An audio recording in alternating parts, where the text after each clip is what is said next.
Good morning, good afternoon, good evening, and welcome to a special edition of Red Hat Live Streaming. I am Chris Short, host with the most of Red Hat Live Streaming. I'm joined by two folks, one from NetApp, one from Red Hat. Andrew Sullivan, Red Hat. How are you doing? Yes, sir. I'm doing well. The host with the most, the producer with the produciest I'm the produce. produciest producer you've ever seen Yeah, produce. I don't know where I was going with that. Anyways, yeah, it's good to see you. A little strange to see you on a Friday and not a Yeah, no Wednesday, but kidding. happy to be Yeah. here. And this one is special. I'm looking forward to this. This is the first partner live stream that I have been on. Mhm. So I'm excited. I'm really happy to be here. As you said, we're joined by NetApp's Adam Haid. So Adam, if you don't mind introducing yourself. Good morning, everybody. How's it going? My name's Adam Haid. I'm a principal engineer for NetApp. It's early in Colorado. It's 8 o'clock. I am on my second cup of coffee, but it's not going down fast enough. Is the sun over the mountains yet? Or? It is, yes. Okay. It's just the rays are coming through the window. So kids are off to school. I'm ready. So Nice. I'm looking forward to this too. This is going to be the first time I do a live stream with a partner.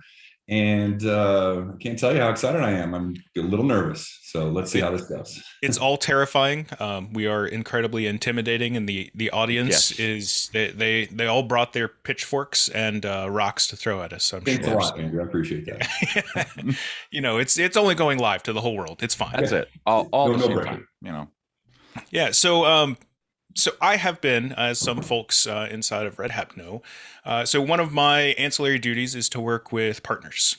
And NetApp happens to be one of the partners that I work with for a multitude of reasons, not the least of which is I used to be a NetApp employee. And I want to say that I am really excited to be here. And I know that we've all used that word a few times now because NetApp has recently announced something that is incredibly interesting to me. It's something that I remember talking about when I worked at NetApp 3+ years ago. So seeing all of this come to fruition it makes me happy. So Adam, I don't want to delay any longer. I want to let you talk about what NetApp and Red Hat are doing together, specifically around this little thing that we call Astra. Sure. Yeah. Let's just jump right into it. So let me start sharing my screen because I have got a couple slides that kind of talk through what it is that we're doing. And I will bring up the right slide here. Okay. So what have we built? We have built a Kubernetes workload management system. And what that means, especially in regards to NetApp, is that we're able to handle multiple different Kubernetes clusters and workloads. And our first target platform is OpenShift. So that's where we support this application running. We're going to open it up beyond that, but coming out of the gate, we're partnering with and supporting only OpenShift for this first release. So it's been a great partnership so far. OpenShift is a fantastic platform. And we're excited to show what Astra is and what Astra can do.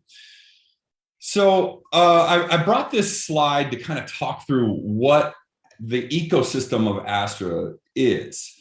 And we're going to focus on the area where you can see the Red Hat logos. This is what I'll be demoing and playing with today, but I want to talk about the entire Astra ecosystem, just so you get an idea of where NetApp's going with this thing. Okay, so this is my drawing. This is not marketing material. This is just what I put together to help convey this for as many people as I can. We have, pardon me, we have Astra, two different kind of flavors of Astra. We have the control service and the control center. The control service is hosted in the cloud, and anyone can sign up through astra.netapp.com to get an account and log into Astra hosted in the cloud. And what it does is connect to Google Cloud Provider or Azure, and using your credentials. So you give us your Google credentials or your Azure credentials, and then we'll go query and find your Kubernetes clusters and then what workloads are on those clusters. We're going to call those apps.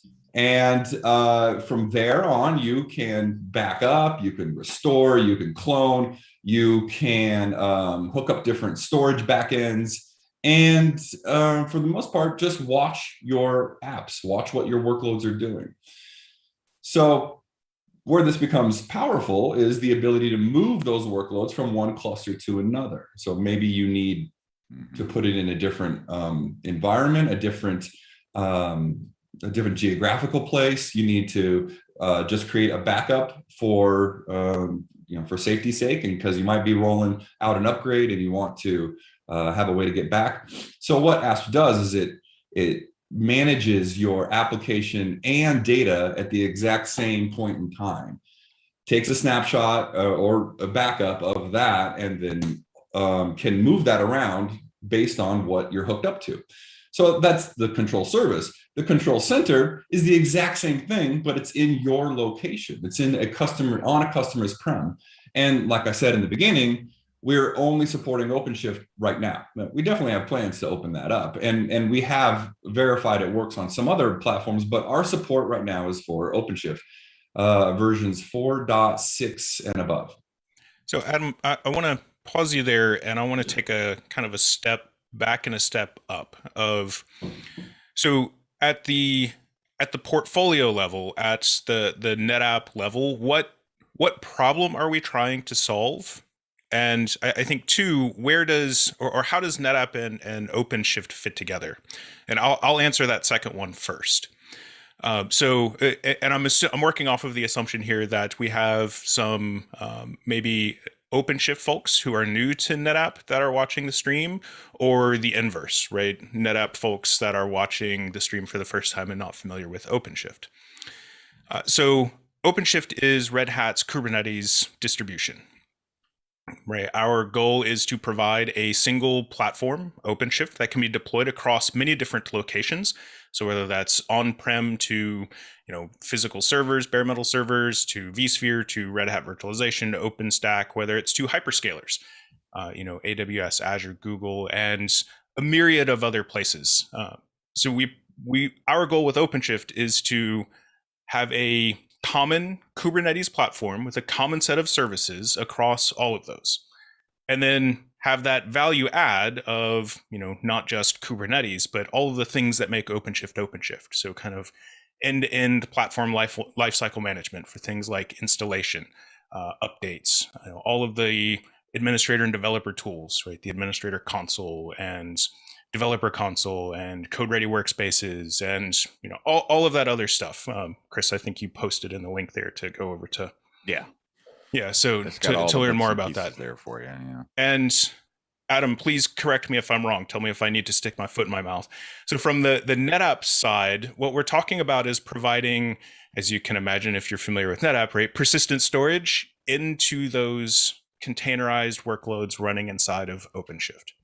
Absolutely. So that's only one component, though, because really that's not what Astra per se is doing. That's what Trident does. Right. That's what NetApp has been really good at for a long time. And Trident has brought into the Kubernetes world, about three to 5 years ago, and has been maturing. So this is yet another evolution of our foray into cloud workloads.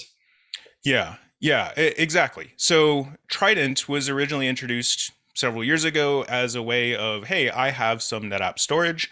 I want to be able to consume that. I want to use that persistent storage with my containers in Kubernetes. So Astra now takes that beyond just consumption, right? It's no longer, hey, create me a PVC that's X gigabytes of size with Y storage class, which happens to be serviced by Trident. It's now going into kind of the data management, application management realm. That's exactly right. Yeah. So not only can you enable your NetApp storage for your Kubernetes workloads or your apps, that was already available, but now we are going to manage both your app and your data, and help you protect your system. Yeah, and it's something, for people who watch the stream, that I have a regular live stream, Ask an OpenShift Admin. we regularly, this past week, or well, this week we didn't have a stream because of Ansible Fest, but last week we literally got asked, how do I do backup? How do I protect, the data inside of my cluster? This is something that comes up all the time. Yeah. So I hope it is interesting to folks to see, how NetApp addresses that when you're using the NetApp portfolio with OpenShift. Yeah. That's what we're here to do. That's exactly what Astra is to gather your OpenShift clusters together, gather all the apps that are on them, and give you an opportunity to manage them. And then with the click of a button, you can snapshot them or backup them and move them around. So that is our answer to exactly that question. I'm looking forward to the moving around part. That sounds exciting. Yeah, and here, so let's see how the demo goes. What else? I appreciate you backing us up a little, Andrew. I kind of dove right in, and I want to make sure that we've got the context fully set. What else should we address before we dive a little deeper? I think it's important to bring up that, because for both companies, hybrid cloud and, the multi-cloud and hyperscalers and all of that stuff is really important. And, with Trident, you're able to connect, what's the new one that NetApp, FSX. Yeah. So with Trident and the various NetApp services, across those cloud providers, even if you're using, and I hope I'm not speaking out of turn here, even if you're using like managed OpenShift, you can still connect into those NetApp storage services. If you're deploying, user managed or what do we call it, self-managed now, instances of OpenShift into the various clouds, you can connect into those NetApp storage, NetApp data services across all the various clouds, and you can take advantage of things like, Astra. So yeah, I always like to remind people that, especially we see more and more survey results coming out, more and more, as much as we all love to read CIO magazine and all of those other things, about hybrid cloud, multi-cloud, it is a thing, and it works across both portfolios. Both portfolios work together for that. So. Yeah, exactly. Yeah, we have a great relationship here, and we're going to continue expanding that. So we have lots of plans for how far we can take Astra. Except when we accidentally kick you out of Slack, Yeah, I would like to be able to communicate with you. All right. I'll quit distracting you. Okay, so I'm gonna drive back down into where I was going before, and I have a really rough script of what I want to do here, but for the most part, as was set up, as our expectations were set as we going into this thing, we're just going to kind of roll with it and see how it goes. So first, what I want to do is show the diagram that shows, Astra is an application. Astra Control Center is an application that sits on a Red Hat OpenShift cluster and can manage other clusters. So it can manage the cluster that it's sitting on, and you can add others. And then when you add clusters to be managed, we discover the applications that are there. You can also custom define an app. We'll get into all that. And then those apps, either you've deployed them using whatever OpenShift tools you want, or kubeconfig or kubectl. Well, however you've deployed your apps is however you want to. That doesn't matter. But we find your apps, and as you deploy more or take them off, we recognize that. And then those apps hopefully are using ONTAP storage through Trident, so that the PVs that are generated are so they're backed by Trident volumes, by ONTAP volumes. They are Trident PVs, and they are then gathered and recognized together at the exact same time as whatever Kubernetes resources make up that app. So that's what we're going to do. So let me recap just to make sure I'm understanding. So Astra Control Center is effectively a control plane where we can connect one or more OpenShift clusters into that Astra Control Center. That's right. And when you connect in those clusters, it effectively does some sort of discovery of applications to include persistent volume claims, as you would expect. Yes. where an application can be defined as, kind of any arbitrary thing that you would expect inside of a cluster. And I'm because I've seen at least some of this before. I know that you can define an application through like a label, right? Any object, and this is something that's interesting to me. It's not just the PVCs and the PV behind it. It includes things like the deployment definitions and secrets and config maps and all of those other things. Kind of any Kubernetes object that has the appropriate label, or I think it'll even work at the whole namespace level, right? Namespace level, yeah. Mm-hmm. So let's get into it. Let's just show that happening. That's probably easiest rather than trying to. Yeah. Let's. I mean, we can talk through it and point at those things here with the mouse, but let's get into it. So I do have one more slide I want to show, but I want to kick off the installation first because it takes a few minutes. So I'm going to start that now. Make sure I have everything I need in place. Can you see the words on the screen? Are they too? You might want to small? bump up the font. Yeah. Yeah, I can see it in Zoom here on the stream. It's a little small. Yeah. All right, that's probably how's that? There you go. All right, so let me clear my screen off and we'll list the contents of this directory again. If you can't see it, folks, let us know. So this is boring. This is just a few YAMLs that are that describe resources, custom resources. So let me just bring up a text editor and we'll take a look at those things. Bring that over here and bump that up too.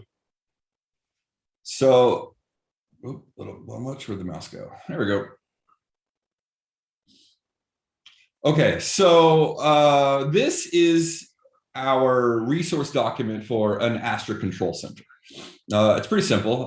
It's got custom fields for various things. What are we going to call it? What version are we going to deploy? By the way, for this live stream, I'm deploying off of not the very tip of, but our integration branch. So this is actually stuff that's even beyond what we released back in August. So kind of a little preview, even though it's not all the way out yet. It's good enough for the demo, I think.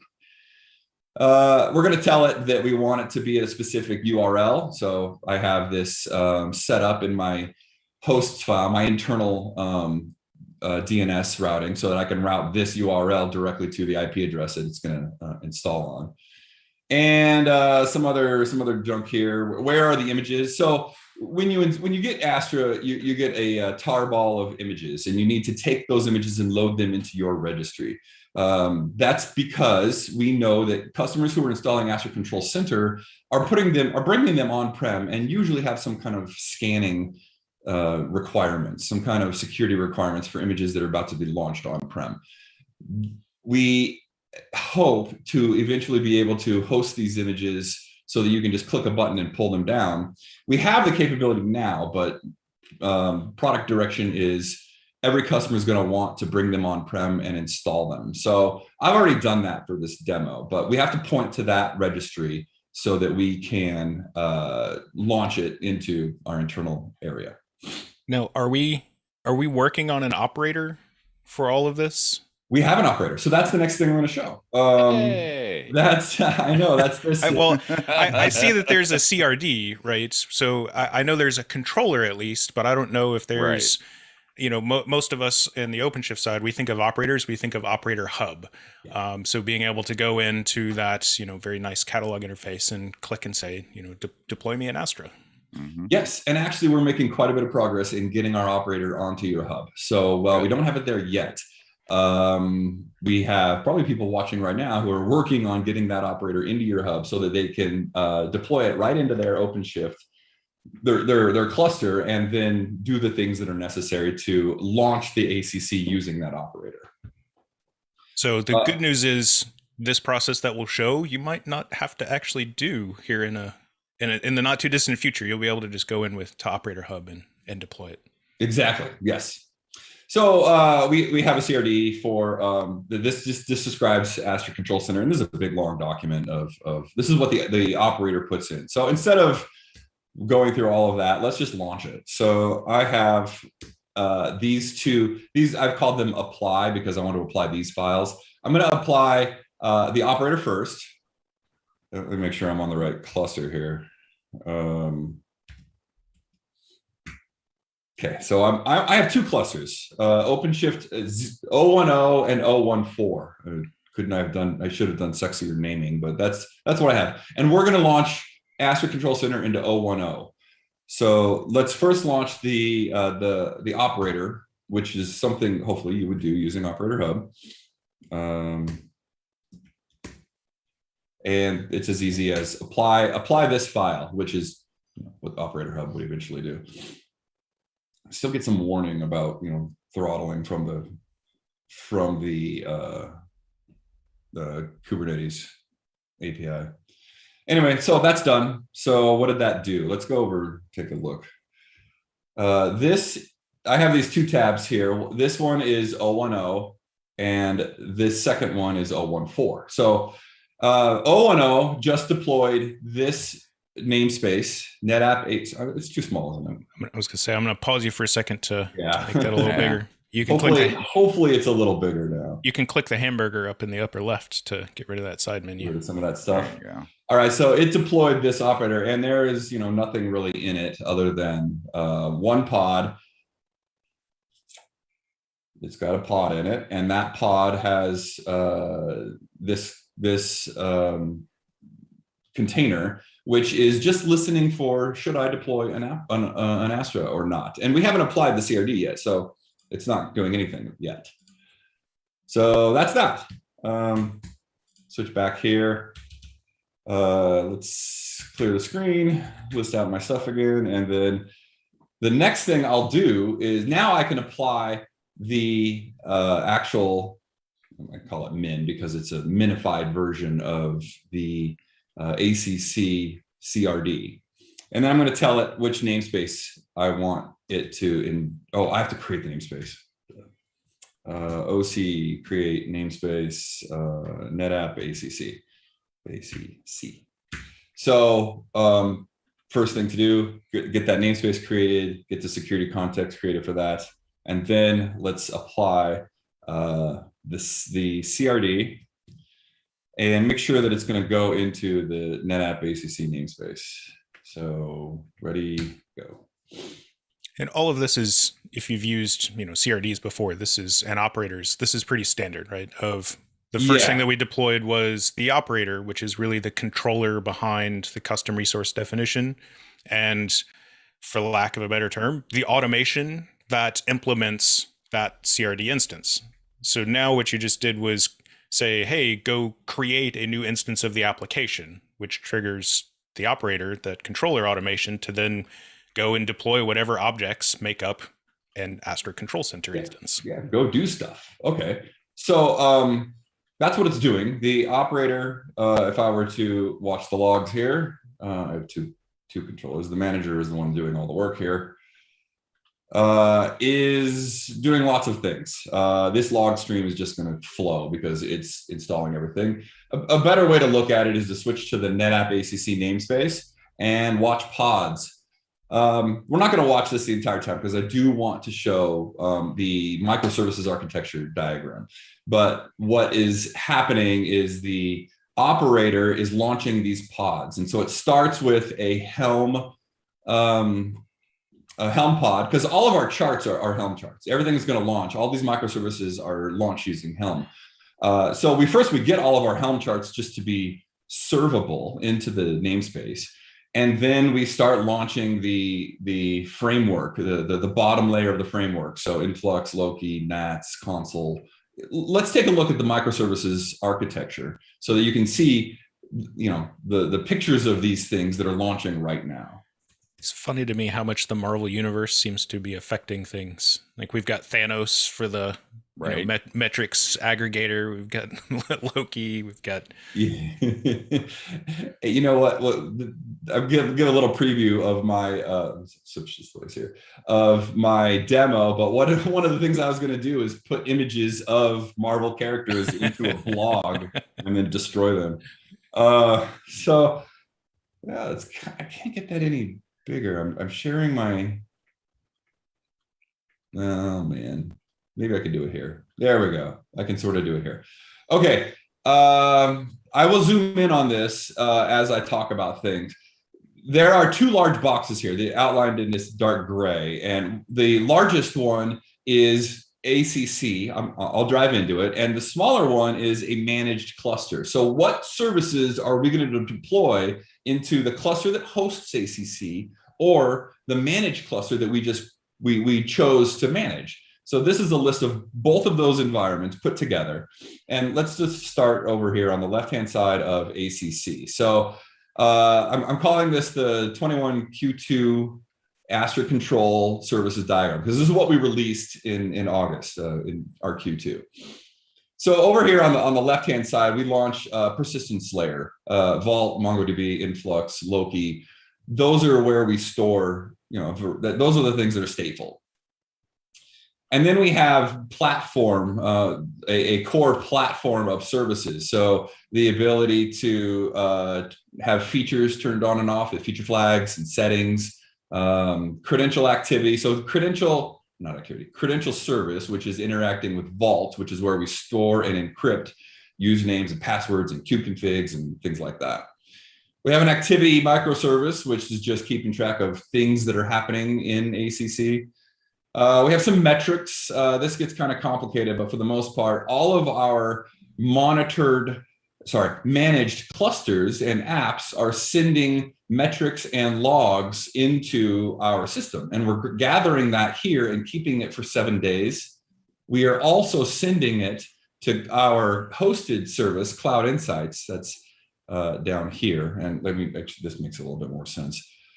We have Cloud Insights, ASAP, and Cloud Central, which are involved in our ecosystem. So we're constantly sending support bundles, metrics, and logs from your instance of Astra Control Center up into our hosted services. And we keep those for at least 30 days, maybe more, depending on what kind of level of service you've paid for. We keep 7 days of them on-prem. But if you're hooked up to and can send things out to the internet, you'll have a lot more telemetry. So this is those services that are handling all of that stuff. For our user management, our identity management, we have local accounts as of right now. So we don't integrate with anyone's OAuth or SSO yet, but you can have local accounts in Astra Control Center and use those usernames and passwords to log into it.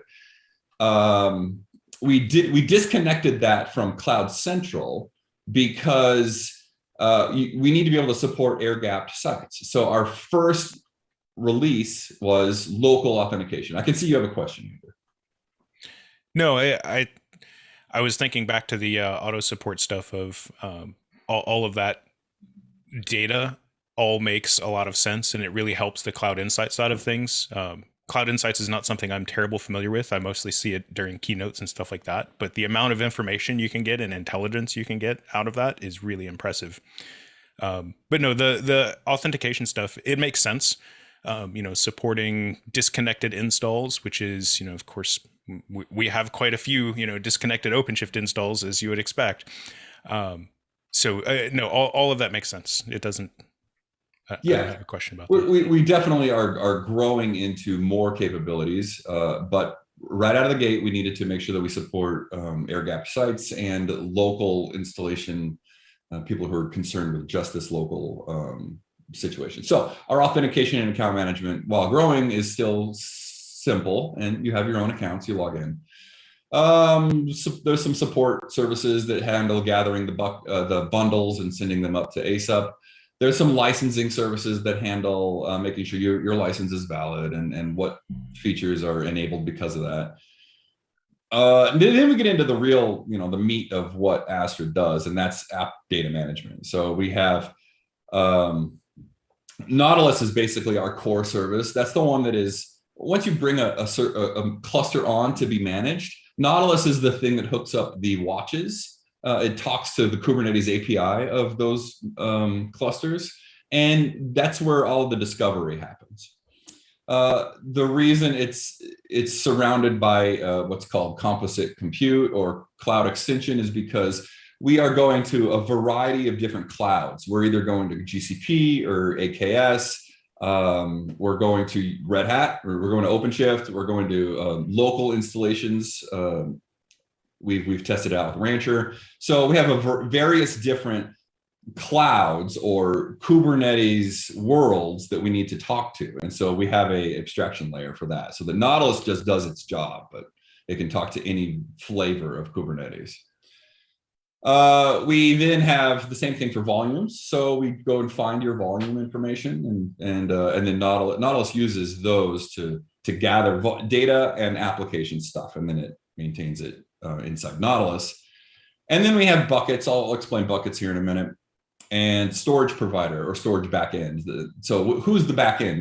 What data service is running the volumes? What storage service is running the volumes that are behind everything? So we'll see all that work. Everything else is involved with talking to Trident or the operator itself. How does the operator work to install stuff? On a managed cluster, are some pretty simple things. So Telegraph and Fluentbit are the main pieces of code that we install, and they send data, like I said, to Cloud Insights or to the host, or to the host. In order to get those on and running, we have an operator that turns them on, and it configures them to send data to the right places and use the right credentials. And then we also have Trident. So Trident has to be present on any managed cluster. This is a reconciler essentially for Trident. So it makes sure that Trident is at its latest version and is configured to talk to the storage providers that we support. And right now it's just ONTAP. We're going to be coming out with our Astra Data Store support next year too. All right, so I think that I've killed plenty of time and our installation should be done. It's just waiting on the internet, right? To pull down all those container images. It has them all. No, it had them all. So there's a long list of services that are running, and you saw the diagram that represents them.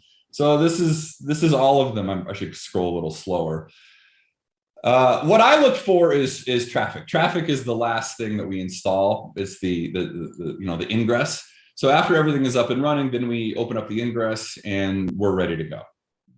So let's go back to our console and see what's going on. So if I get ACC, that is the short code for Astra Control Center. Oop, yep, let's use the right namespace.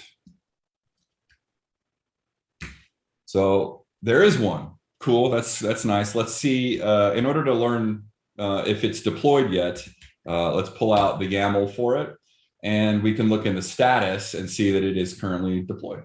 So in the post install, which is after we deploy it, we run a couple post install commands that handle certificate management, because we're going to be behind a self-signed cert until you give us a cert. Let's make sure that's all done and ready. So we're done. We're installed, and remember the URL. Whoops, that's not the right one. This is the URL I installed it on, is redhat.demo, astra.redhat.demo.com. So let me make sure one more thing is up and running before I attempt to visit that URL. So I want to make sure that the traffic service. Now, is that URL, is that managed through like an OpenShift route, or is that some other config there? No, so that we do have instruction for how to change that to an OpenShift route. But because we are going into other different flavors of Kubernetes too, I know we're supporting OpenShift, but we are putting our own internal load balancer on, or we're requiring a load balancer to be present on the host cluster. We're going to use that and direct traffic after it comes into the cluster. So we've brought all of that ingress lower than a OpenShift route. And then we have a knowledge base article that allows you to disconnect that and bring it back up to an OpenShift route. For this demo, at least while we have time, I'm going to keep it the way it was. If you'd like to show it transitioning, we could do that. No, that makes sense. I think the what I'm interpreting is that essentially it creates a service with a node port, and then that load balancer just points to the node port. Yes, so it creates a service. Yes, exactly. So that we've exposed an external IP. This external IP is routed on my machine. I've routed the URL. DNS routed that URL over to this IP address. Internal DNS routing would be something that an admin would do, or you would have the OpenShift routing in play here. So let me make sure that my hosts are aiming at. So this is the traffic load balancer service, and it's currently picked up this IP address, and I actually don't think that's the right one. So let me take a look at my host file. Oh, whoops, still early. So I wanted it to be on 27, and it showed up on 28. Womp womp. So this is the beginning of the one bit off. All right, let's just go take a look at our.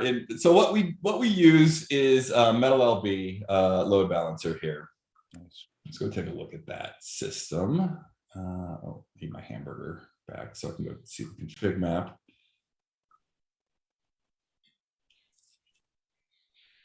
And 34, and I wanted it. What did I say? I wanted it on 27. 27. Yeah. I wonder what would happen if I tried to just point it at 28. Yeah, I'm curious. I think 28 is actually used by a different machine on our network. Oh, so that's why I okay. didn't. Let's try. Okay. That's a good reason to be concerned. The worst that happens. I'm doing this demo and I just crashed the whole lab. I'm sorry. All right, I've done that before. I kind of don't. Been there, done that. Yeah. Chris, do you remember when I accidentally powered off my whole lab? Yeah. Yes, that was brilliant.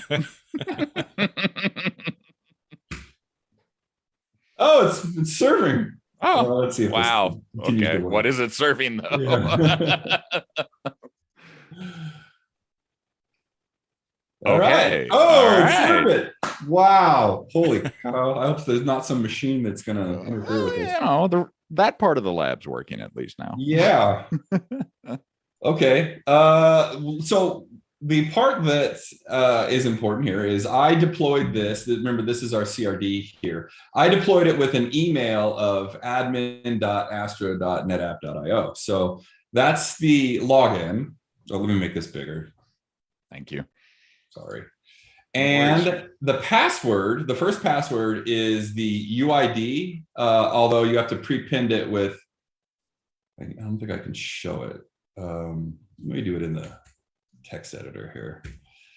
So capital ACC dash and then the UID. So that's the first password that you get. And this is in the documents. Mm-hmm. So I'll copy that text and put it in here and hit login. And the first thing it does is say, all right, change your password. So cool. I'm going to change it to something that I am, muscle memory can type here. Oops. I'm sure it's not password. Stapler. It's password 123. All right, we're logging in. Wow, sweet. It's up and running. Zoom in a little bit, please. Yep. If you don't mind. Yeah, no problem. Is that enough or? Yeah, that looks good. Yeah. I couldn't read the managed Kubernetes Azure applications bit. So okay, welcome to live stream admin Astra. So how did it know that? It got that off of the CRD too. So if I were to switch back and, here, I told it its name, the account name is live stream, and my first name is admin, and my last name is Astra. So it took all of that stuff off the CRD, and now it's deployed. But big red banner. Oh no. Hey, so what happened is it's been running for a little bit, and some of the first things it does is checks on some stuff, and there's no license. So shoot, it's not going to let me do anything. You can see that the add button to add a cluster is unavailable because there's no license. So I'll head right into my account and my license tab, and it also put a notification. So this is the activity service saying, hey, not only is the UI going to display a big red banner, but I'm also going to, make sure there's a persistent notification here that says whatever it is it needs to say. So right now it's just no license found. Okay, got it. All right. I do have a license ready for this demo right here. Sweet. And I can apply it. And so now I'm up, I can host up to 4,800 CPU units. That means I can manage clusters, and however many I bring in up until I've hit 4,800 CPU units. So that's how we do our licensing. Okay. All right, so back to the dashboard, and now you can see, well, here's some note about my license. Yes, I'm using an eval license, and I could upgrade it after November 18th. I'm just surprised to see a storage product that isn't licensed by, gigabytes capacity. Wonder if there's any product managers watching this and they can tell me why they chose CPU. Okay, so we need to back up our application. So you need at least one object store bucket. So this is where I said I would talk about buckets. What we do is we take your data and we take the resource documents that represent your app, and we compress it all down into a self-contained tar, and then we put that in a bucket. And we can do it in any bucket. So I have a bucket ready to go here, but when you add buckets, I did that kind of fast. This is a list of all the buckets that are available. When you add a bucket, you have a choice for which one do you want. A NetApp ONTAP S3, obviously we're selling our own products here, or a storage grid S3, or a generic S3. And so every S3 works. I've prepped an ONTAP S3 for this. So I'm going to switch over to my ONTAP system. I'm going to create a bucket, and then I'm going to use that bucket. Again, too small. And so this is something that I appreciate. I've been a storage administrator of various types for the last 20 years. And I constantly remind people snapshots are not backups. So having this very distinct, yes, you have to create a bucket. And when you do a backup, it's going to take that data and it's going to put it into this bucket. It's separating the two things apart. Snapshots are a point in time recovery. A backup is a separate copy of that data that can be restored if the primary fully goes away. Absolutely. That's exactly it. So we do support snapshots, but you can only recover on the same cluster. But if you want to move an app to a different cluster, we're going to need a backup, because we're going to have to go to the bucket and pull it out and move it over to that next place. So let's add a new bucket. I'm going to call this Red Hat NetApp 1. And for some reason, it has to be at least 95 gigabytes. So I'll just put that in there. So that will be done very soon. And in the meantime, let's go back here at the bucket name, because I copied and pasted that, put that right there. So I have to go back to my other, this is tiny too. So I have a Confluence page that has what I need for the rest of the bucket adding stuff. So usually you have some information about, if you know your ONTAP S3 system, you're going to know what your endpoint is and what your access ID and secret keys are. So I keep that standard S3 stuff for connecting it together. Yeah, we have it for AWS too. Like here's our AWS bucket. If you wanted to use that one, I should probably not advertise secrets to our bucket. It's actually on AWS. But there we go. Let's go back to here. So the IP address, the access key. Oops. Oh, go away. And then the secret access key. And that's generally all I need. So you have to put a name in here. This is my bucket, whatever. It is a NetApp ONTAP S3. This is the bucket name. All right, all good. I'm just going to add that, and it goes into a pending state for just a moment, and it's just going to verify there's a good bucket there, and it can use that. All right, so that was the dashboard. So it as you saw, it gave me a few prompts of things to do in order to set myself up right. So my prompts are now done. I've got a license. I've got a bucket. Let's get started adding a cluster. So that's the first thing to do. Provide us with a kube config, essentially, because we're not talking. This is Astra Control Center, so the only thing we need is we're on-prem. We just need a kube config to your cluster so we can manage you. If we were in Astra Control Service and we were talking to a cloud provider, we would ask for your credentials for Google, for GCP or Azure. But this is a demo of ACC, so give me a kube config. So I have one for, I'm going to bring in 010. That's the one that I installed it on.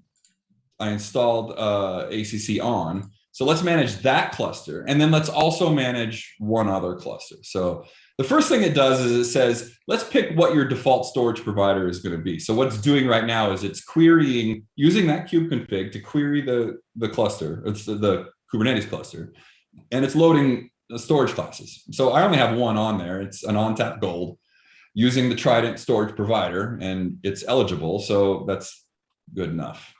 So it says confirm all of those details. And I assume in the docs it shows how to generate a service account or a custom user to use for connecting all of that and generating the kube config and everything. It does. So, and I'm going to add one more. Let's click that link here in a second. So this is it's in a pending state right now because Nautilus is querying that cluster and sucking down all the information about it. So we'll let that ride while we go do another. Does it deploy anything into the cluster? It does. It deploys a monitoring namespace, and then it deploys those Telegraph and FluentBit agents I was talking about so that we can send logs and metrics back home. In this case, it's sending it to itself because I'm managing the same cluster I'm on. But now I'm about to add yet another cluster. So what would happen if Trident wasn't installed to that cluster? It wouldn't let you go any further. It would say, here are the storage classes you have, but nothing is eligible to be managed by Astra. So it would give you instructions like it's doing here. Well, so first you have adding clusters, which opens our docs for adding a cluster, and talks about prereqs. That's really small, isn't it? You should ensure that prereqs are met before you add a cluster. And then it talks through a bunch of stuff, what export policies for ONTAP and check the Trident version. So I won't go through all that, but yes, we open up the document and say, here's what you need. And you were asking about the service account. So that's these instructions here. Where's my service account stuff? Here, create an admin role kube config. And so then it gives you instructions on how to do that. All right, I already have that. So I'm just going to put the kube config that represents 014, and we're going to add that one. Moving a little faster now. See, I just need to figure out how to put it in RFE. Like, can I add a cluster to be managed and have it deploy Trident and then tell it to automatically configure Trident for the storage systems that it. Anyways, automate the world, man. Glue it all together with one command. So I have these two clusters. Last we checked, my bucket was still pending. So bucket is now available. The clusters are coming in. So look at this. I've got some new notifications. A storage backend was added. So when I added the cluster, the 010 cluster, it determined there's a Trident storage class, and it's connected to a storage backend. So we went into Trident and we grabbed information about that backend, and now I'm going to display the discovered backends. So I have this one here. This is the ONTAP one. I told you that we're getting ready to do ADS, or Astra Data Store 2. So that cluster has ADS added to it. But I'm not going to do that here in the demo because it's still early in its development. But because I'm not doing GA bits, we're doing development branch. sorry, development bits. I do have it shown here, but let's manage the ONTAP cluster. So you have to put in your credentials for that ONTAP cluster and then import it. And it moved then. So, successfully managed, go to backends to manage it. I'm in backends, but I'm on the discovered tab. So now there's only one in discovered state. If I switch to managed, I've got this guy here who is my ONTAP 9.7 backend, and it's available. So I could actually go look at it. It's still discovering more information. It'll show me the capacity, and here's all the PVCs that are on it and what cluster they are hooked up to. There's a lot of stuff going on in here. So, so what I'm noticing, what I'm noticing is you haven't had to do anything extra to connect Astra to the storage system. Basically, it's using Trident to get all of that information. So the administrator's already configured Trident. Astra is just taking advantage of that. That's exactly right. Yeah, we don't need to. Tell us your credentials, because we're not going to pull that out of Trident. But once we have your credentials, we'll go ahead and watch that for you so you can take a look at what's going on.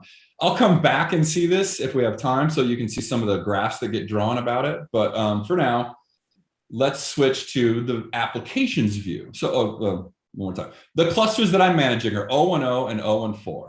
They are both Kubernetes version 1.20, OpenShift version, I think that's 4.7. Yep. Okay.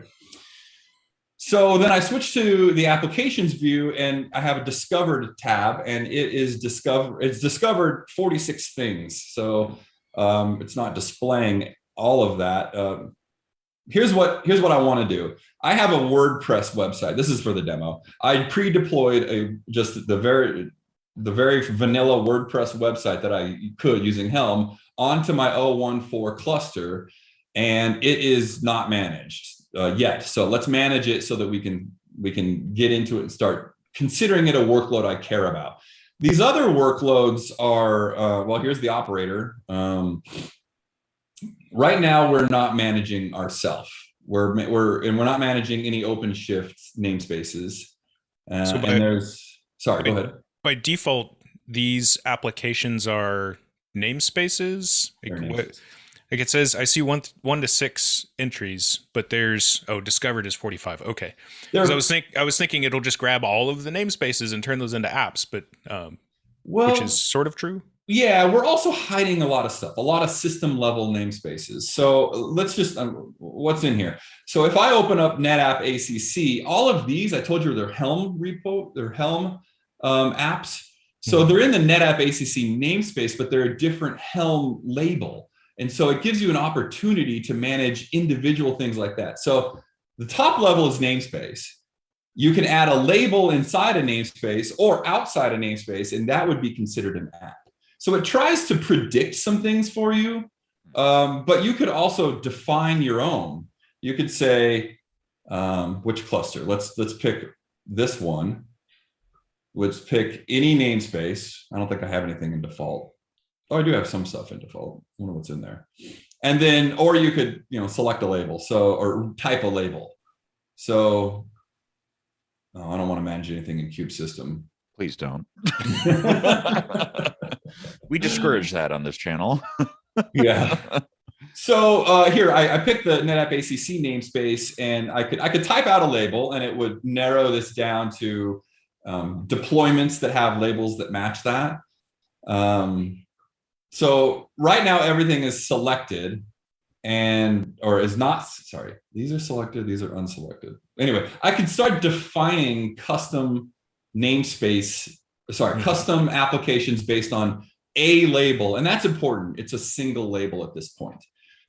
We are going to refine that a little further so that you could make an app out of just about anything that crosses namespace. That's coming up soon too. But for now, this is how to define a custom app, and this would open the help docs if you wanted to read more about that. I'm not going to do it, but just wanted to show it's available. Cool. All right, so I'm managing WordPress. So let's just narrow my list down to what is managed. I've got a WordPress site. This WordPress is hosted on 0.14. So let's switch over to 0.14, make it bigger. shut down the hamburger, and I'm scrolling to the bottom. There is my WordPress namespace. What service? My WordPress service. This is what I'm looking for. This IP address is where WordPress is being served. So let's just open up a new browser and put that IP address in, and ta-da, some plain old WordPress website.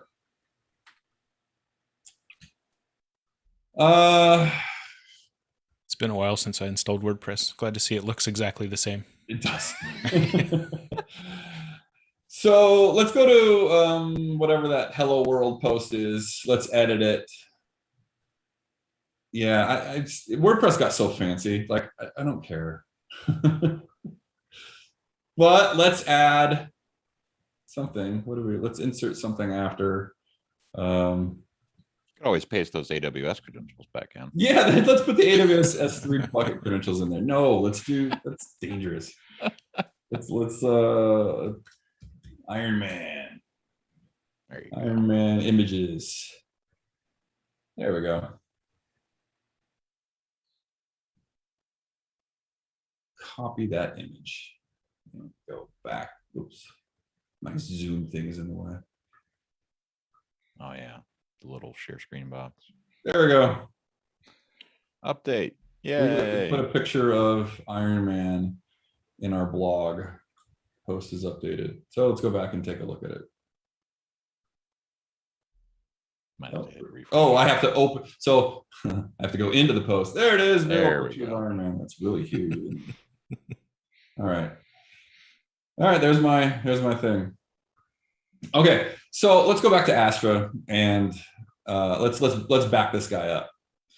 So if I go into, first let's inspect, what do I know about this thing? It's healthy. It's unprotected, so no backups or scheduled policy yet. It's running on 0.14. These are the images that it found about it. Resources. So this is where things get kind of cool. It knows every Kubernetes resource that makes up that app. So these are cluster roles. Some of this is OpenShift generated. Mm-hmm. A whole ton of cluster. Oh man, there's 110 things. Cluster role bindings. Thank you, OpenShift. Here's some secrets. And eventually I'll get to the freaking, here's a stateful set. There's the MariaDB or MySQL. Here's some services that were created. There's got to be the WordPress service. Somewhere there's a pod. There we go. Here's some pods. So anyway, Astra knows all of this stuff about your application. And when we take a backup, it's going to go export the resource documents for every single one of these things. And it's going to go pull all the data out of the volumes. There are 2 volumes. One's an 8 gig and one's a 10 gig for MariaDB and for WordPress. WordPress is storing the files that make up WordPress, and MariaDB is obviously MySQL. So it's going to get all that junk. It's going to compress it down. It's going to put it in a bucket. So let's do that. Back up yourself. So, well, that's it. Which bucket do I want to use? I only have one bucket. It's the default bucket. It's that one I created earlier. And I can name it something if I want, but let's just go ahead and call it whatever whatever Astra wants to call it. I think it's important to point out just real quick that because it automatically selects all of those objects, if you're using a route to access this application, that includes the certificate that it's using. Yeah. So in amongst all of those secrets and other objects, there is things like the automatically generated certificate that certificate manager operator creates for those services and all of that other stuff. So it's not just, the deployment, the PVC, the config map that you created or Helm created when you deployed the application. It's all of the stuff that OpenShift also creates to go along with those applications, which I think is really important, right? If you restore back your application in a different cluster and it has a completely different certificate, that could break applications. So yeah, there are things to be aware of like that. The service, as you saw, is using an external load balancer IP of an IP that's assigned to this machine. So when I'm going to do that here in the demo. When I move this thing to another cluster, let's make sure that the IP of the service changed when it stood back up again. All right, so moving on. Oh, what happened there? I feel like my data protection screen should have more on it. Maybe refresh the page. Huh. That tab isn't loading. Yeah, something's sub tab.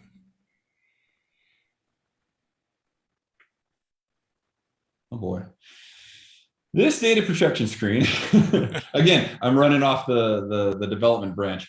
That's strange. It should list the backup that's being created, and last night it did. So I don't know what it's doing here. This is the activity, the overview. Very strange. Hold on a moment. Let's switch over. Let's switch back to the cluster so I can see if it's still doing a backup. So if I switch to the projects, close the hamburger menu, scrolling to the very bottom. So when we do a backup, we create a new namespace in that cluster, and we hook up Restic, which is what creates all the backup files or helps us compress everything and put it into a different, put it into the bucket, create all the stuff, put it into the bucket. That created a bucket called WordPress backup. Sorry, not a bucket, a namespace. So because that namespace is gone, I know the backup is done, but I am, that's what I was looking for here. You could see the backup being created by seeing a new namespace show up for a short amount of time and then go away.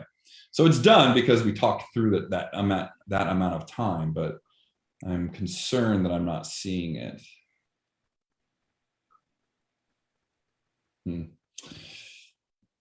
Well, let's do something with this thing. So if I wanted to move this to cluster 10, here, when I say, it says yes. So here, this is my backup, it's done. So I'm in a wizard to clone an app from an existing backup. It shows me snapshots or backups. I did create a backup. The UI for the inside of that app wasn't showing it, but this wizard is showing it. It says, I have this backup already created, which was done, a few moments ago. So essentially, there's just some glitch happening with the other section of the GUI. Yeah. Let me see if I can get. That's never happened before. Everything was going so well. All right. I want to move it to the other cluster. So I'm cloning this app. Before I go any further, I could restore this app somewhere else. I could restore and clone are really the same thing. We use restore because the intent is you're going to restore it right on top of itself or on the same cluster. And you can restore from a snapshot. You can dump it right on top of the same cluster. But clone, the nomenclature or the semantics are, we're going to move it, we're going to migrate it, we're going to change its location. So even though you can do that with restore, clone's word means to me, move it. So we're still working out some shakes here. We're shaking through the UI here, the UX. Like, what really should we call this thing? Anyway, I'm going to call it WordPress, just without anything fancy. And I'm going to clone it from an existing backup that I already took. And I'm going to put it on cluster 010 because it currently only exists, and here's some reminders, on 014 and what its name is, and a link to the documents. So let's review that and get it going. All right, so what happened? Well, it automatically has a new managed a new managed app. So WordPress showed up and is in a discovering state on the 010 cluster. So there's things going on under the hood. Let's go see what they are on the 010 cluster. Scrolling to the bottom. Here, there's a new WordPress namespace on that cluster, and there's nothing going on in it yet. If we close the hamburger menu, and you can start to see some activity. So what it's doing is it's loading all of the volume information into the new volumes. Let's show that we provisioned volumes. We're loading the data on, we've attached to those volumes. We're loading data onto those volumes, and there's some jobs running in the background. These two pods are, the R means restore. They're restoring these things into the right volumes. And then once they're done, they both will finish, they'll go away, and then the resources will be created. And by resources, there's the pods, the secrets, all that stuff. It's going to show up. So it takes a little bit of time here. So just to be clear, we're not doing, or we are creating a new volume, and then we're loading the data into that volume. Yes. Okay. That's right. And then that's effectively what those R dash or R hyphen pods are doing. Yeah. So these R pods created the volume, attached to it, loaded the data into it. They're going to disappear. And then Astra will create the other pods that are actually the WordPress MariaDB and the WordPress itself. So you see that happening right now. And out of curiosity, does it back up like container images, or are those, we expect those to be available externally? Yes, good question. No, we expect those to be available externally. Okay. Yeah. Just back up the registry. Then they all come with it. There's a lot of stuff that could be in there. So yeah, we expect, because what's going to happen, you installed this in your environment and you pointed to an image path, and it was able to come up before. The exact same image path is in these pods, and we're expecting the registry to have those images. All right, so things are all getting going here. So MariaDB is now up and running. It's ready, and now WordPress will come up and running. Let me bring the hamburger menu back up because I want to take a look at the whole, sorry, scrolling fast. So it's doing stuff. It started the container. Yep, I see the config maps are back. The secrets are back. Yep. So it's stateful set. Mm-hmm. I was reminiscing because our last stream was on API deprecations about way back when stateful sets were called pet sets. Yeah, I didn't even know that. Really? Yeah. Back in the 1.4 and earlier, 1.5, something like that. Man, we've come a long way, haven't we? What does pet set mean? Because the thought process was a pod that has persistence is more akin to a pet than a chicken, cattle, bacteria, whatever analogy you want to use. Yeah. Cattle, yeah. So it was a heavy-handed, Andrew's opinion, heavy-handed way of saying that this one is special. Stateful sets are not special. State is life. All right, so while you were talking, I was bringing up the WordPress service, and we wanted to make sure that the IP address. So this, remember, my last blog was on 37. Mm-hmm. Now, because this WordPress service is a load balancer, it looks for some internal load balancer to give it an IP address. And so when it came up on the other cluster, the load balancer on that cluster gave it an IP address, a new IP address, whoops, wrong tab, of 34. So serves to reason that if I tried to go to 34, 240.34, my blog should come up. Uh-oh, here we go with our fun.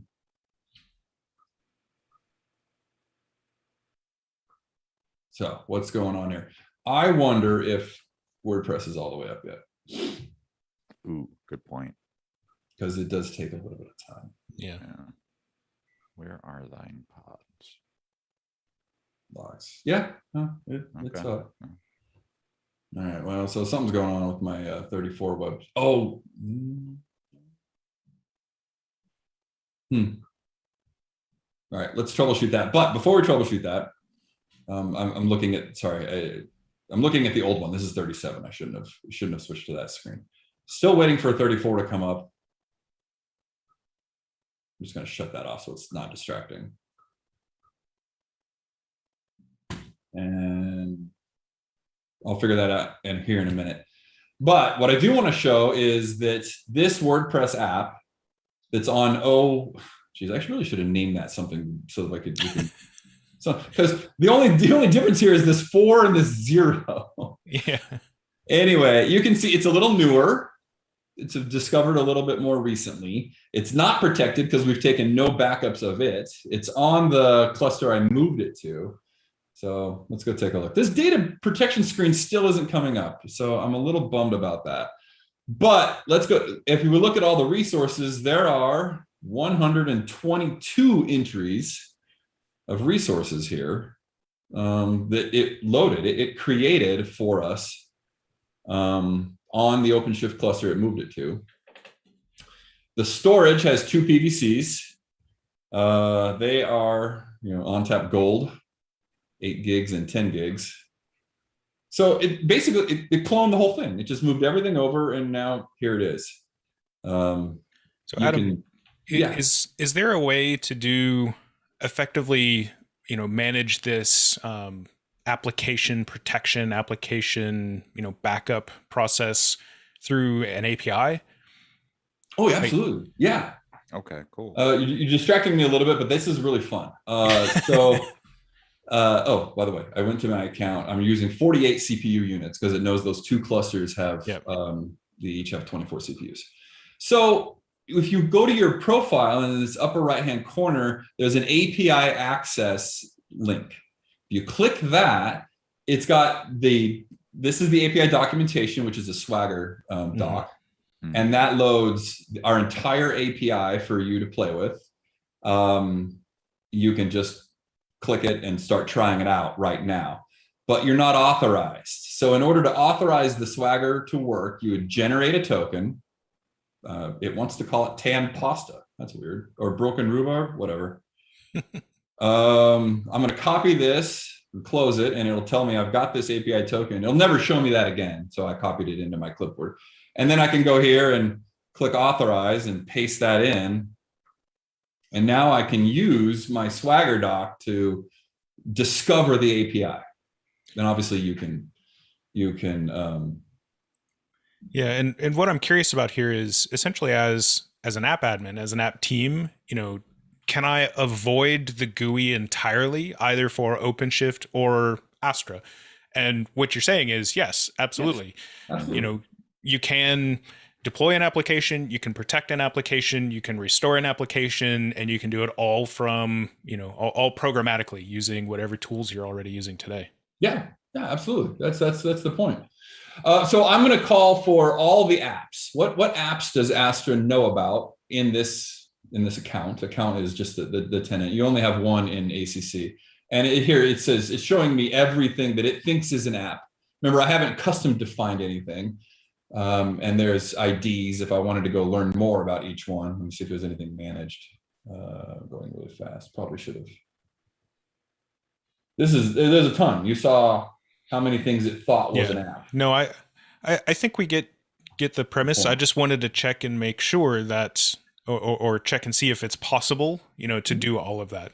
Again, I think a lot of, especially application teams, unless they have to, don't want to use a GUI. So it's great to see that is an option. Yeah, absolutely. And we have a whole document on our API, and in addition to the Swagger docs, we have regular docs that are published too that describe the whole thing.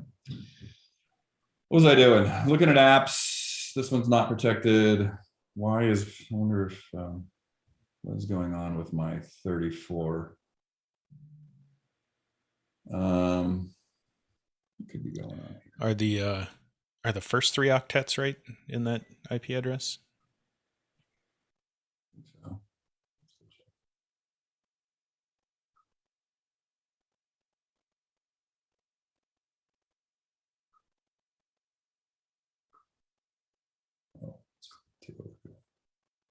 Yeah. 10, 193, 240, 34. So yeah, they are.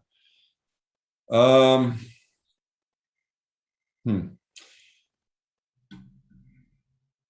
right, I need to take a quick bio break. Do you guys mind? We gotta figure. Yeah, we can take a break if you need to. Yeah. Buddy. Yeah, no problem. This is a short break. I'm gonna put. I don't know. You guys take a quick. I'll be back real soon. I'll put Astra back up, and yeah. Sorry. Right back. No worries.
The routing is, which it looks like it's set up.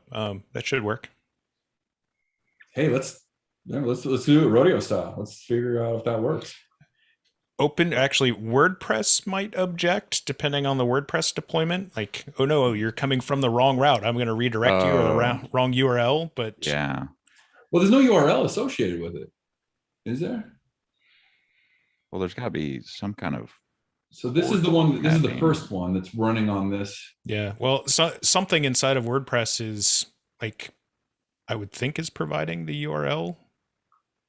I don't know. Oh, it thinks it's here. It thinks it's 37. This is the one we took a backup of. So I don't.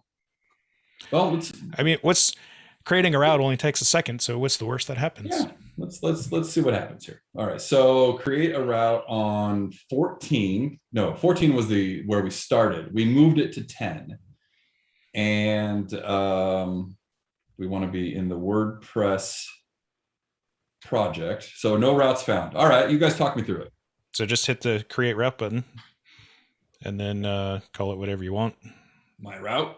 Sounds WordPress. Great. Yeah. Or no, you'll actually have to fill it in. Oh. So just call it WordPress. Yeah. Host name you can ignore. Okay. Path should be fine. Service will be the WordPress service. Select the port and hit create. And then click the location link there. Boom. Hey. There you hey. Amazing. And then it should have. Yep. So there's that picture of Iron Man that I put in before I took the backup. There you go. Nice. Thank you, Andrew. Yeah. It's all magic. Oh yeah. Okay, so that's Astra has cloned an app from one to another, and I taking a look here. Still don't know why my data protection screen isn't coming up, but I can take a backup of it now. I can move it again. I can do a lot of stuff, but let's kind of take a tour of other parts of Astra. See what else is available. So remember, I showed that we have the storage back in. This is the ONTAP that was hooked up because of Trident. And now I should have a little bit more information about it. So I know what capacity it has. I know what capacity each and every volume is utilizing. So 1.65% of this MariaDB volume is being used. That's kind of interesting information. This activity is asked, just that we added it and managed it so far. And there usually is one other graph that's not showing right now that shows utilization rates. I'm not sure why that's not coming up, but it's not. Other stuff that we have here. In the account screen, you can create your users. This is where you create users, by the way. So this is the one that was created when I deployed. It's just as simple as this screen right here: first name, last name, email address, temporary password, because the user will have to change it the first time they log in, and what role. So we have 4 roles set up right now in Astra. The owner is the owner of the entire thing. Let me pause you for a second, Adam. Oh no, okay. I hit something. It was a mistake. Okay, sorry. Yeah. No worries. I was going to point out, like, wait, my stream just disappeared. No, it's back now. So there you go. Right. Sorry. They could still hear us. Okay. So we have 4 roles. Owner and admin are similar when it comes to Astra Control Center. You can create users and control their access. A member is a user, and a member is assigned to an account. In this case, in Astra Control Center, we only have 1 account, but that member can then create backups and restore apps and things like that. Oh, I just got logged out. Huh. That's interesting. Somebody found your IP.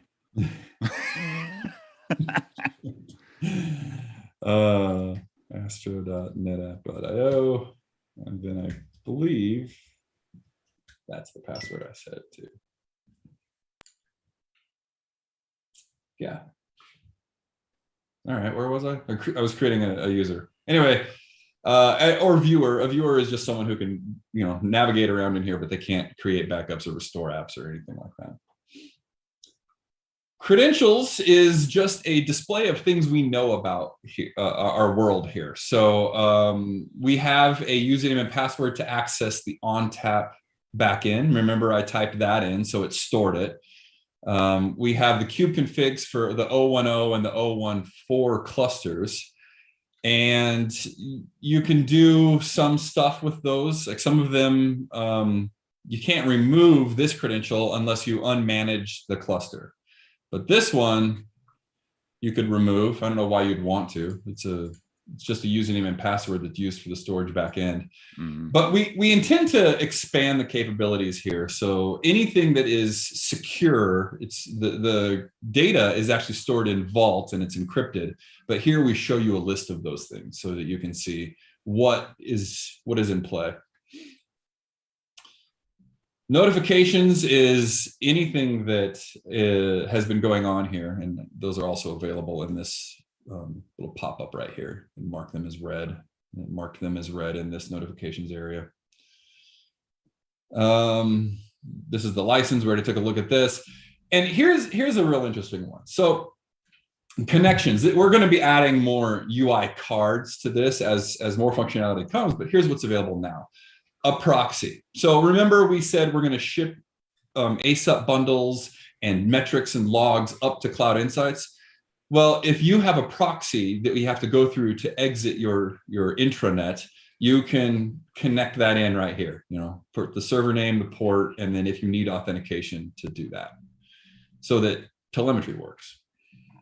This is Cloud Insights. If you want to connect to Cloud Insights so that we're sending the data there, you would go to that tenant URL. Whenever you have a Cloud Insights account, you have your own personal URL. And you would put that in here, and you would have gone to there previously and generated yourself an API token, one that's capable of reading, and if it's the same one is also capable of writing, you would put that in here, the same one in here, or you could generate two. And then you'll hit connect, and then we'll be sending data up to Cloud Insights. Fluentd. If you'd like us to ship your logs to a Fluentd instance in your internal area, then we'll do that. So we already have all of our logs coming in to our own area, and we're going to be sending stuff to Cloud Insights and to ASAP. But most Kubernetes systems have a log management area. So you're probably going to put it in Elasticsearch or Logstash or something like that. So this is how we feed our logs over to that. So if you're internally wanting to manage your stuff as opposed to sending it to Cloud Insights or both, this is how you turn those things on. Yeah, and that's similar to what we do with OpenShift, right? With the log forwarding API and all that other stuff. So these are going to be more Astra concerning logs. Like right now, I think we're doing events and notifications. So these are Astra logs. But then again, Astra is an app on an OpenShift cluster, so you might be able to get some logs that way. So you have a variety of options for how you want to manage your Kubernetes ecosystem. Yeah, I appreciate that it was thought ahead of, hey, you've probably already got some sort of logging and alerting system that you can just hook right into, if you don't want to have that external system configured, or external meaning Cloud Insights or whatnot. Exactly, yeah. So we have our own system. You might have your own system. You might be behind a firewall or behind a proxy. So we've thought of what, the bare minimum. We definitely have more ideas coming for integration points, but this is the beginning. Well, there's always more work to do, right? Oh yes, actually, yeah, I got plenty to do today too. Activity. This is a tab of just or a list of just everything that you've done so far. So if I back up, when I deployed this, it created a user for me. It added that user and credential. Then I logged in. I created a license. It noticed that when I added add credential. I think that's when I added the cluster. It deployed the monitoring agent onto that cluster. Oh, I didn't even show that. I should have shown that. So both of the OpenShift clusters now have another namespace called NetApp Monitoring. And in there, let's look at the pods, are the FluentBit and Telegraph pods that are shooting metrics across the board. Anyway, I don't have to go through the whole thing, but this basically is a script of the demo I just went through. Things the system was doing as I was managing an app, cloning an app, cloning an app. Somehow it logged me out and I logged myself back in. So anyway, that's about what I had planned for showing. So I'd love to go further, but we are about an hour and a half into this thing. I do have more time if you guys want to see other things. It was only a little bit of stuff that you showed there. So I think, and just to recap, pretty impressive in an hour and a half time with a whole bunch of other introduction in there that we literally, deployed Astra, protected an application, backed up an application, and then cloned it over into an entirely different cluster. The only thing, not that I think that we, need to show it, but the only thing that rounds that out is taking a snapshot. And it kind of encompasses all of that data protection aspect, whether it's point in time recovery with snapshots, whether it's actual backups, to an external and, S3 bucket, all of those different things. So pretty impressive within the amount of time. I'll default to anybody who's on the stream if you want to ask any questions, if you want to request anything that we can see or that we can show. After the stream ends, you are more than welcome to reach out. So I tweeted about this stream. You can, in that tweet, you can find Adam's Twitter handle, which is at Adam Haid. Mine is at Practical Andrew. You're also welcome to reach out to me. I'm pretty easy to find. First name dot last name at redhat.com. Andrew.sullivan at redhat.com. So, yeah, same for me. First name dot last name at NetApp. I retweeted this too. So at Adam Haid had also retweeted the exact same thing, and available on Slack through NetApp and Red Hat channels usually. Okay, so while we're letting people kind of digest that and decide if they want to ask questions, let's take a snapshot, because we haven't done that yet. It's the exact same process as backing up, except I don't have to choose a bucket to put it in. I just say, take a snapshot. So we're going to call this one whatever Astra wants to name it. It looks like there's some convention here with dates and then some, I bet it's a date and time. Review and go. So again, I'm a little bummed that my data protection screen is not showing. I wonder if there's a. and does that create a? Yeah, there is an error. Some UI an incognito thing. Yeah. I could. So this is my fault, because I wanted to show some of the latest bits that we've got here, and I pulled this off the development branch in order to get some of the cooler things that are coming. Particularly the backup screen. When you go to take a backup, you have some new ways of displaying things, and also the storage backend had some really cool things with the graphs that are being deployed and capacity information. But because of that, there's an error here in the UI that I'm not showing data protection. I could deploy a whole new Astra and hook up these exact clusters to be managed again and show with the GA bits. So I'm a little bummed about this, but everything is still accessible to me through other menus. Okay. Yeah. So that snapshot, is that a CSI snapshot as well? Like, could we do from the OpenShift GUI? Can you see those snapshots? If we create one, I assume it will also, like, if you create one through OpenShift, would it register, or would Astra be aware of that? No, Astra only knows about the snapshots it took. Okay. But I'm assuming that's because Astra is snapshotting more than just the PVC. It's probably snapshotting the state of the other Kubernetes objects. Yes. Yeah. Okay. Yeah, because that actually makes a lot of sense. If somebody goes in and changes the password for the database on this WordPress site, and you go to restore that back, well, that password is probably in an environment variable or in a secret, hopefully. Mm-hmm. So you wouldn't capture that just doing a PVC snapshot, whereas an application snapshot would have the state of all of those other objects as well. Exactly. Yeah. So here we're displaying it in OpenShift. These are this is the snapshot that was just taken. So we've got the snapshot of the PVCs, and then Astra has additional information for point in time for all of the resources at the same moment that this application snapshot was taken. But it wasn't packaged up and put into a bucket like a backup is. Yeah, that makes sense.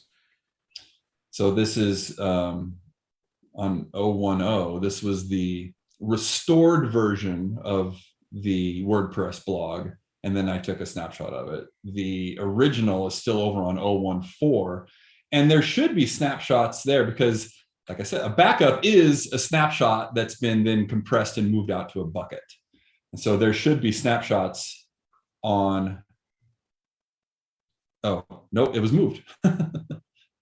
We moved it into a backup and moved it out. So yeah, there we go. Oh, that's interesting. So when you do a backup, it creates a snapshot, backs up that snapshot, and then deletes the snapshot. That looks like that's what happened. Huh. Okay. I can see and appreciate the decoupling of those things there, right? Because the snapshot gives it that point in time, nothing's going to change from here, and decoupling from there. And the backup is portable. You want to be able to restore this thing somewhere else where you don't have a history of snapshots. It's just this is everything. So we took a snapshot to turn it into a full-blown backup and then moved it into a bucket, which is then movable to another location. All right. Any questions come in, or? We got something coming in here. Oh, a lot of follows. Yeah, just thank you. Yeah, thank you for everybody following. We appreciate all the new NetApp folks. So, yeah, a couple of thank yous and good jobs. But yeah, thank you to our audience. Adam, is there anything else that you want to show? Anything that we can highlight? You've been extremely thorough, so I feel like the answer there is probably going to be no at this point. Well, what I'm tempted to do is start talking about all the cool stuff that we got coming, but I don't want to make promises or give dates. But as you can see, this is the beginning of a hugely growth capable product. So, not only are we going to be working with OpenShift, we're going to work with all other flavors of Kubernetes. We're going to work across public and private clouds. We have a way for moving your app up to AWS or back down. And we've got, so that bridge is coming into play. We have data, so data protection, DR, disaster recovery. It's all acronyms. So we've got DR coming up so that if an app crashes, Astra can be watching other places where you might want it to stand up, and manually at first can stand it up somewhere else because it's already been synchronizing things. We'll be using NetApp's core, data protection capabilities to be moving data faster than the current one you just saw. So, we've got a huge list of improvements to make to this system. Yeah, I'm curious about, and I'll ask the question for Christian about like GitOps and whether or not there's a possibility for GitOps integration around some of the data protection aspects. Although that would probably depend on having CRDs for many of those things. Yes. Well, so almost everything that we're doing is intended to end up as a CRD. So like we have the REST API that can be activated by CRs. And you saw a little bit of that at the beginning. But regarding GitOps, we've been evaluating it or thinking about it. So we have the list of things we actually are going to tackle, and then we have the things that we're considering. And so that's probably out there in the considering. We have had some conversations about it, but haven't made any commitments yet. Makes sense. Okay, so I don't have anything. I've been looking at our shared doc here that we did a lot of the planning in, and I think all of the things that I had thought of beforehand, we've addressed in significant detail, more than I was expecting. So thank you. Yeah, this has been a blast, guys. I really like doing this stuff. Yeah, it's funny. We've been streaming now for a year and a half, Chris. Yes. And my stream just crossed a year old, and it's a very different environment, but it's a lot of fun. And it's not like a conference. I think we're all used to going to conferences and you present and everything is planned months in advance and you rehearse sessions. Some people will do it dozens or hundreds of times, and you expect everything to work exactly the way that it always has. And live streams, it's interesting because things break all the time. Chris, who's on 90% of the live streams, has seen many things go wrong, both in my stream and in others. Yeah. Local environment matters too. Yeah, and it's a lot of fun to troubleshoot those things, or to kind of go. Gosh, I'm gonna sound old. Go with the flow. I guess I am old, right? But it worked. I mean, we did it today. We created a route because the IP address wasn't routed properly. So I mean, it's exciting, but it didn't come crashing down too hard. I'm kind of happy about that. Real time troubleshooting, always fun. Yeah, Good stuff. So Chris, if you so next week my show will be back at its regular time. We'll be talking about bare metal installs with Reese Oxenham. So it's always more official when it has a British accent associated with it. So there's that. Exactly. Yeah. I'm working on that. I'm not going to tell you. No, yeah, you're not. I think Australian. I really want to go with the Australian. It's better for me. But yeah, so Chris, I don't know if there are any other streams you want to highlight. But I mean, the Level Up Hours next week, obviously, same day as your show, before it at 9 a.m. We're doing the last call for code for racial justice on Tuesday next week. Dev Nation will have their normal thing on Thursday. We're doing a what's new briefing for OpenShift 4.9 on Thursday morning. That was the one I was trying to think of. Yeah, starting at 10 a.m. Eastern, 1400 UTC. So it'll be all the PMs will join. You can ask us questions. We'll get them answered for you. It'll be a very interactive session, and you get to see what's coming out the same time everyone else does. Should be awesome. So I'm just posting into the chat here a link over to the Astra Control Center landing page over on netapp.com or cloud.netapp.com. We also did, so I, along with the product management team over at NetApp, we did a webinar. I don't have the link to that. I don't know either. Yeah, I'll have to dig that up and we can share that. But so we did do a webinar where we talked about many of these things at a high level. Andrew's technical, as I hope most folks know. So I've really enjoyed getting to see things in action and seeing the low level stuff here. But yeah, if you have any questions, don't hesitate to reach out. Practical Andrew on Twitter or andrew.sullivan@redhat.com. I will also throw Chris under the bus at Chris Short on Twitter or at short@redhat.com. And Adam, I'll let you volunteer your public contact information. Yeah, absolutely. Anytime anybody wants to talk about this stuff, I love to. So at Adam Hade on Twitter or adam.hade@netapp.com. And it's been a pleasure, guys. This has been a ton of fun, and I would love to do more stuff like this. So as it comes along, I'll obviously let you know, and maybe we can do another show and tell. Absolutely. Sounds great.